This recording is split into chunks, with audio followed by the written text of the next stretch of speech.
రాష్ట్ర వ్యాప్తంగా ఇంటర్ ఫలితాలు వెలువడ్డాయి. ప్రభుత్వ కళాశాలల్లో ఉత్తీర్ణత శాతం పెరిగిందని సమాచారం అందింది. ఇదంతా విద్యామంత్రి లోకేష్ కృషి అంటూ ప్రశంసలు వెల్లువెత్తుతున్నాయి. రిపోర్ట్.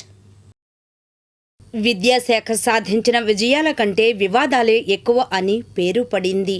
విద్యాశాఖ ఎవరు తీసుకున్నా సవాల్ స్వీకరించినట్టే. విద్యా వ్యవస్థలో వేళ్లూనుకున్న సమస్యలను పరిష్కరించారు. సంస్కరణలకు నాంది పలికారు. ప్రణాళికాబద్ధంగా విద్యా వ్యవస్థను గాడిలో పెట్టారు.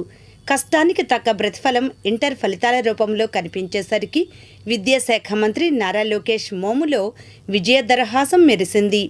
ఈ ఏడాది ఇంటర్మీడియట్ ఫలితాలు 12 ఏళ్లలో ఎన్నడూ లేని విధంగా ఈసారి అత్యుత్తమ ఫలితాలు వచ్చాయి.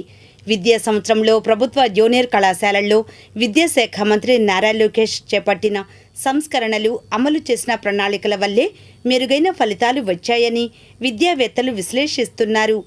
మొదటి సంవత్సరం 77% ఉత్తీర్ణత, ఇది గత 12 ఏళ్లలో అత్యధికం. రెండవ సంవత్సరం 81% ఉత్తీర్ణత, ఇది గత 12 ఏళ్లలో రెండవ అత్యుత్తమ ఫలితం. మొదటి సంవత్సరం 66% ఉత్తీర్ణతతో గత 12 ఏళ్లలోనే రికార్డు సృష్టించాయి. రెండవ సంవత్సరం 76% ఉత్తీర్ణతతో గత 12 ఏళ్లలో రెండవ ఉత్తమ ఫలితాలు నమోదయ్యాయి. ఇప్పటి వరకు హైస్కూల్ విద్యార్థులకే అమలవుతున్న డొక్క సీతమ్మ మధ్యాహ్న బడి భోజనంను ఇంటర్ విద్యార్థులకు అమలు చేశారు. సర్వేపల్లి రాధాకృష్ణన్ విద్యార్థి మిత్ర పథకం కింద విద్యార్థులకు ఉచిత పాఠ్య పుస్తకాలు, నోట్బుక్లు, పోటీ పరీక్షల మెటీరియల్, సైన్స్ ప్రాక్టికల్ రికార్డులు, మాన్యువల్స్ను పంపిణీ చేశారు.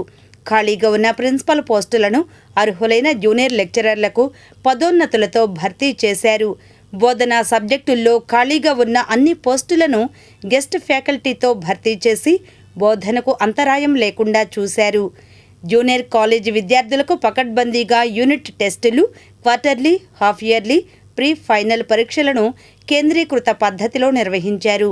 పరీక్షా ఫలితాలను డాష్ బోర్డుల ద్వారా నిరంతరం పర్యవేక్షిస్తూ విద్యార్థుల మార్కుల ఆధారంగా టీచర్ల పనితీరును ప్రతి నెల సమీక్షించారు.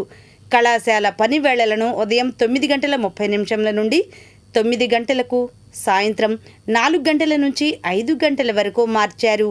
విద్యార్థుల సామర్థ్యాన్ని బట్టి వారిని ABC కేటగిరీలుగా విభజించి ప్రత్యేక శ్రద్ధ తీసుకున్నారు.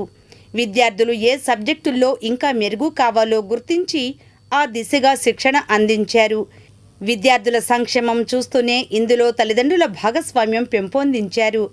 జూనియర్ కాలేజీల్లో ఏడాదికి 2 సార్లు మెగా పేరెంట్ టీచర్ మీటింగ్లు నిర్వహించి పిల్లల ప్రగతిని వివరించే ప్రోగ్రెస్ కార్డులను అందజేశారు. డిజిటల్ కనెక్టివిటీతో సత్ఫలితాలు సాధించారు. సిలబస్ పురోగతిని తల్లిదండ్రులకు తెలియజేయడానికి క్లాస్ వారీగా వాట్సాప్ గ్రూపులను ఏర్పాటు చేశారు. ప్రథమ సంవత్సరం విద్యార్థులకు కొత్త ప్రశ్నపత్రం విధానం ప్రవేశపెట్టడం వల్ల వారు అన్ని సబ్జెక్టులలో అత్యధిక స్కోరు సాధించడానికి మంచి అవకాశం ఏర్పడింది. విద్యాశాఖ మంత్రిగా నారా లోకేష్ పట్టుదల, కృషితో ఇంటర్మీడియట్లో మెరుగైన ఫలితాలు వచ్చాయి.